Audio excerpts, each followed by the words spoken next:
The vase hit the floor at exactly the same moment she told me she didn't love me anymore. It didn't shatter, just bounced once and rolled under the kitchen table. Some part of me almost wished it had broken. At least something would have made a sound. She didn't cry.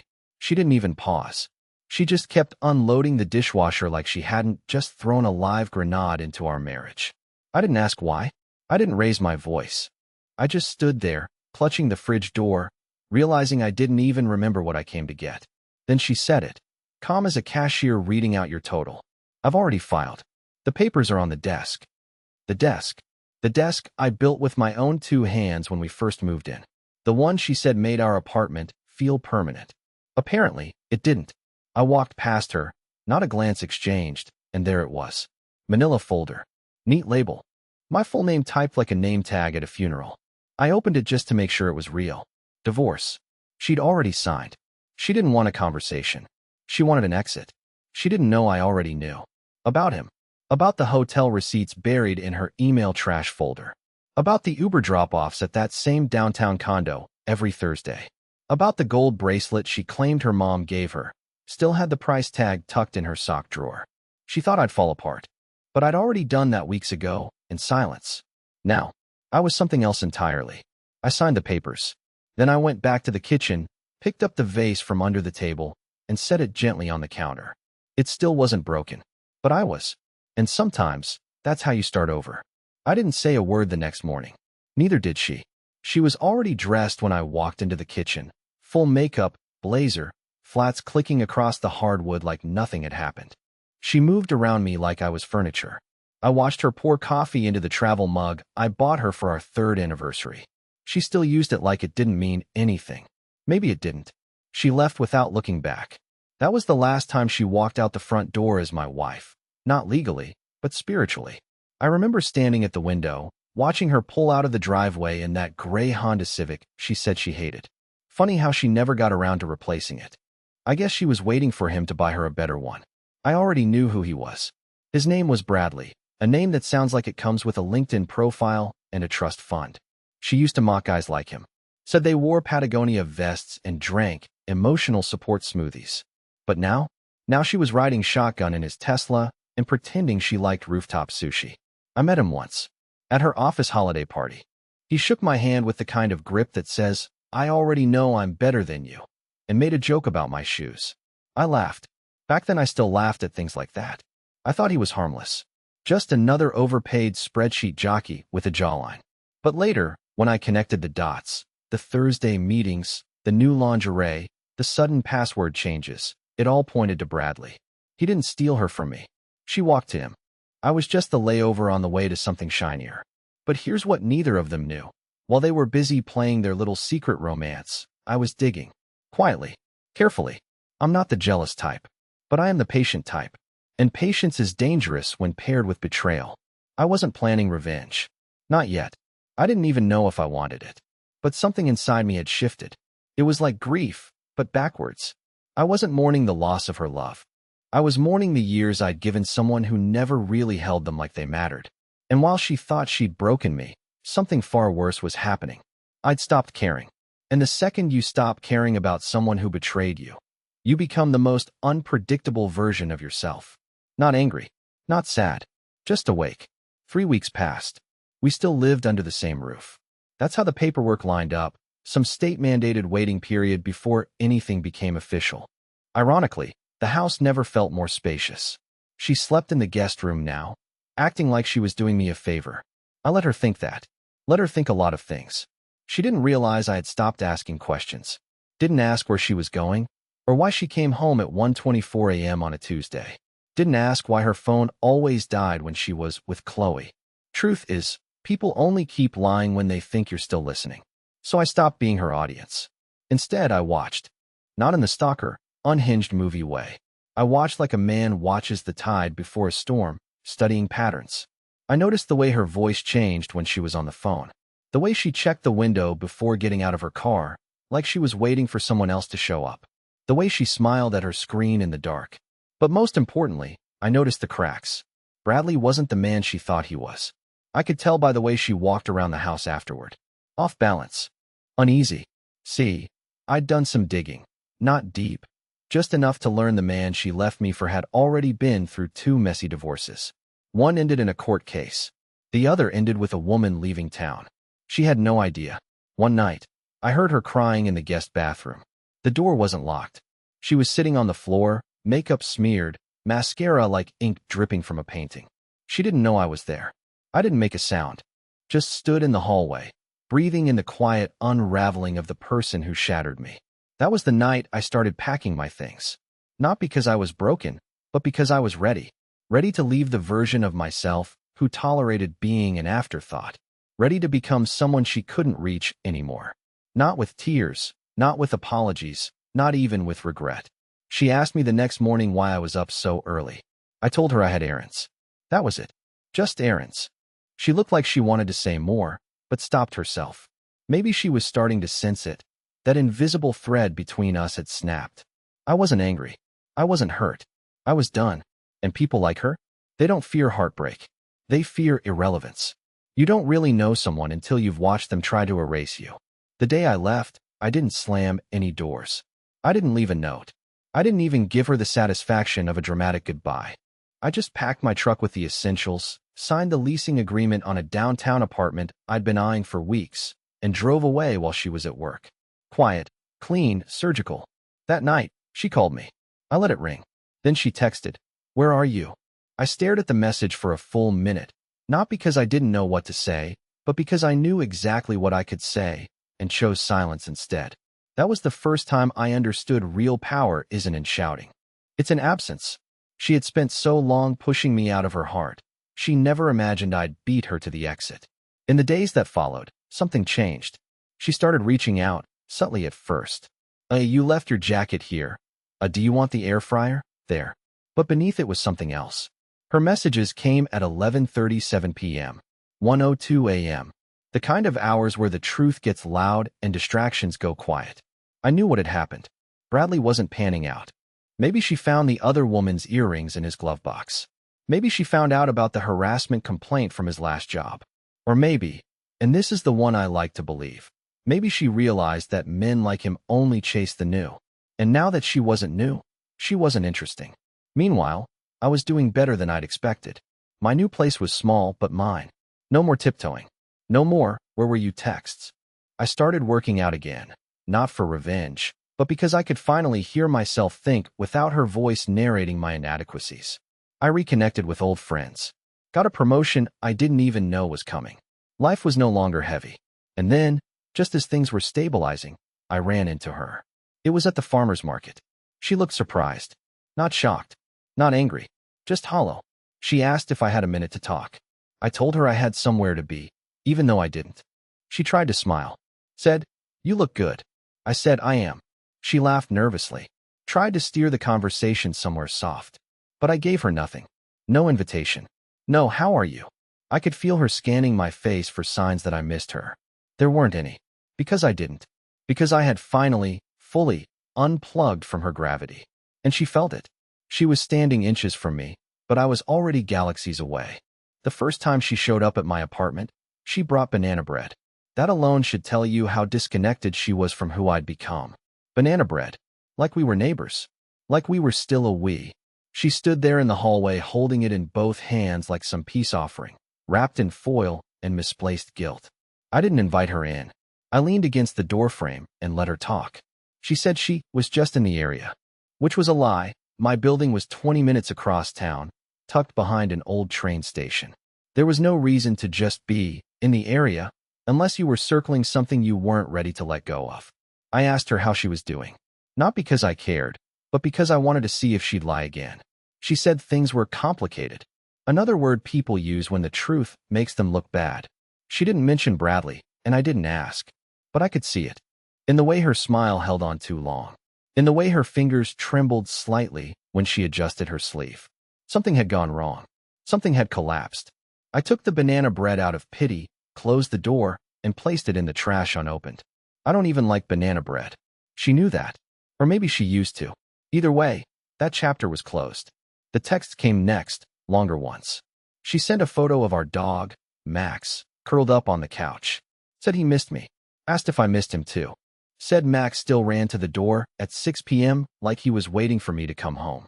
I read the text twice. Not because I was moved, but because I was impressed. She was playing the memory card now, pulling threads she thought were still connected. But they weren't. Max had always been more hers than mine. She just didn't want to admit that now. Even the dog looked like a reminder she couldn't stomach. Then came the accidental call. It was around midnight. I was half asleep when my phone lit up with her name. I didn't answer. She left no voicemail. 2 minutes later, she texted, "Sorry, wrong number." That's the oldest move in the book. It's the adult version of, "Oops, didn't mean to bump into you." I didn't reply. I didn't need to. Silence was doing more damage than any confrontation ever could. But what she didn't know, what she never expected, was that I had already started seeing someone. Her name was Eden, and she wasn't a rebound. She was the first person in years who spoke to me without measuring her words like they cost her something.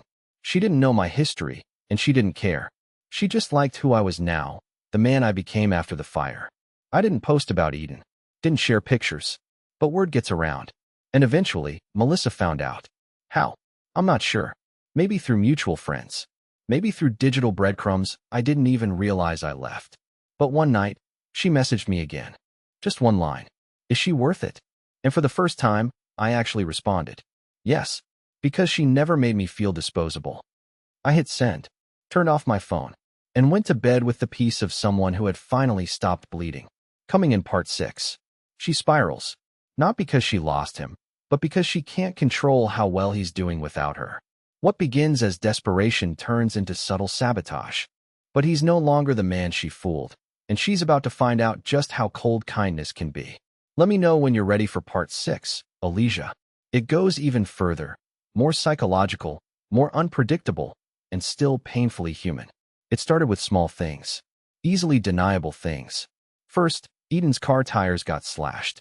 We thought it was random, some neighborhood punks or petty revenge from a parking dispute. But 2 weeks later, Eden's work laptop was stolen from her locked office. The building had cameras. Someone had slipped in with a cloned key card. Security never found out how. Coincidence? That's what Eden believed. She's trusting like that, still soft around the edges. But I wasn't. Not anymore. See, the moment Melissa saw that I wasn't curled up in regret, that I wasn't just surviving, but actually building something better, she flipped. Not outwardly. No screaming, no begging. But in subtle, needling ways only someone who knows you intimately can execute. She had no access to my world anymore. So she started pulling strings in the dark, hoping to unravel the life I was creating without her. I didn't have proof, but I had instinct. The way Eden started getting odd anonymous texts that just read, "Be careful." The block number that called me 3 times in one night and never said a word. And then there was the time Eden's friend, someone Melissa never met, posted a picture of us at a street festival, and 3 hours later, her Instagram got reported for graphic content. It got taken down for 24 hours. That was Melissa, not because she wanted me back, but because she needed to matter again. And when someone stops seeing you as their source of validation, the silence they leave behind is louder than any insult. She couldn't stand it. She needed to remind me she still existed, even if it was through chaos. But I didn't take the bait. I didn't confront her. I didn't accuse. Instead, I did the one thing she hated more than anything else. I stayed calm. Eden and I got a new number. I upgraded security at both of our places. We kept our social lives offline. Melissa had no more windows to look through. She was pounding on locked glass, trying to find a crack. And one day, almost out of nowhere, she emailed me. Yes, emailed. Who even does that anymore? The subject line was blank. The message just said, "It's terrifying how easy it was for you to erase me." And there it was. Her truth, finally spoken. Not love, not regret, not even apology. Fear, not of losing me, but of being forgotten by me. I stared at that line for a long time, because for all her cruelty, all the deception, all the manipulation, this was the first honest thing she'd said since the day she filed for divorce. And yet, I felt nothing. No rage. No victory. Just clarity. I didn't erase her. I just outgrew the space where she thought I'd stay planted forever. And in doing so, I became someone she could never reach again. Not with words, not with tricks, not with tears. It happened in the worst place possible, my sister's wedding. Not mine. Hers. My little sister, Alina, who, God bless her, somehow found love without having it detonate in her hands like I did. Eden and I were invited, obviously. It was a destination wedding, small and intimate, tucked into this quiet mountain resort 2 states away. Just family, close friends, people who mattered, people who earned their seat at that table. Melissa was not invited, but that didn't stop her from showing up. We were lining up for the group photo, the kind they frame and hang in the hallway for decades, when I heard her voice. Not loud, just out of place, like hearing a violin in a boxing ring. I turned, and there she was, wearing red. Red, at a wedding. And not just any red, that red dress. The one she wore the night we told her parents we were engaged. That was no accident. She wanted me to remember, wanted everyone to remember. My mother froze when she saw her. My sister's smile twitched. I felt Eden squeeze my hand, and for a split second, I thought she might walk up and say something calm, respectful, human. But no, she didn't walk up to us. She walked up to Alina, said she wanted a moment, that she just needed closure. I started moving before I realized it, instinct taking over, but Alina, never one to tolerate theatrics, shut it down instantly. Told her to leave. Told her this wasn't her scene. But Melissa didn't flinch. She just smiled. And then she said something only I could hear. You didn't tell her everything, did you? That was her card. The one she'd been holding this whole time. A final, desperate move. See, she had something on me. Something from before the divorce, long before Eden. A mistake. Not infidelity, not betrayal, but weakness. A financial choice I made without consulting her. I'd borrowed money from a joint investment account to cover my brother's medical bills without telling her. Paid it back within 2 months. No harm. But it was technically illegal and technically traceable. She knew. She kept the emails. She never brought it up during the divorce. Probably because she thought she didn't need to. She assumed she'd come out on top. But now, with nothing left to lose, she wanted to burn the ground I stood on. So I did the one thing she didn't expect. I told Eden. That night. Everything. No drama. No defensiveness. I just laid it out. The timeline, the motive, the consequences. I even showed her the emails. Eden sat in silence for a while. Then she said, helping someone you love isn't a crime. Hiding it might be. But you're not that man anymore. And just like that, her threat was defused. Because secrets only have power when someone's afraid of them.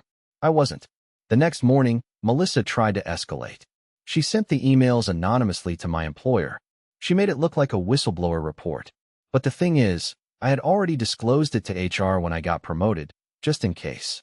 Proactively. Quietly. Her ammo was blank. And when she realized that her final weapon had misfired, she vanished. Deleted socials. Changed numbers. Even Max's old vet said she'd transferred the records out of state. I didn't chase. Neither did Eden. The silence she once used as punishment was now her prison. And in that silence, we grew roots. Not just Eden and me. For the first time in my adult life, I felt like I wasn't reacting to life. I was building it. With purpose. With clarity. With peace. It came on a Wednesday. One last message. No name. No number. Just the words. Do you ever think about what we could have been? Asterisk asterisk. I read it twice. Then once more. Not because it stirred anything, but because I wanted to make sure I wasn't imagining it. It was her. She couldn't say it directly. She didn't have the right anymore. But that one sentence was soaked in the kind of nostalgia people manufacture when they're lonely. The kind that erases the ugly parts and paints over the pain with soft focus memories. I didn't respond. Not because I was bitter. Not because I didn't have anything to say. But because I did, and for the first time in my life, I didn't need to say it. I didn't need her to know I was okay. I didn't need her to know I'd built a new life from the ashes she left behind. I didn't need her to know that Eden and I had just signed the lease on a little house with a garden, or that Max was doing just fine after all, because we found a golden retriever rescue that looked after him better than she ever did. Melissa no longer existed in my daily life, only in the version of me she used to know. And that man, the one who doubted himself, who tiptoed around her moods, who mistook silence for peace, he stayed with her. She took the wrong version of me when she left. That's why I'm free. People think closure is some big dramatic confrontation, a final coffee shop conversation, one last explosion of truth. But it's not. Closure is what happens when you no longer look back with longing, just learning. When your heart stops asking questions it already knows the answers to. And for me, closure was quiet. It looked like Eden sitting on the porch next to me, both of us wrapped in oversized sweaters, drinking lukewarm tea, talking about nothing important. It sounded like laughter that didn't come from relief or tension, just joy. It felt like ease. Not the kind that's lazy, but the kind you earn after climbing out of something that tried to bury you. I didn't get the ending I thought I wanted when all this began. I got something better. I got myself back. And this time, I'm not giving him away.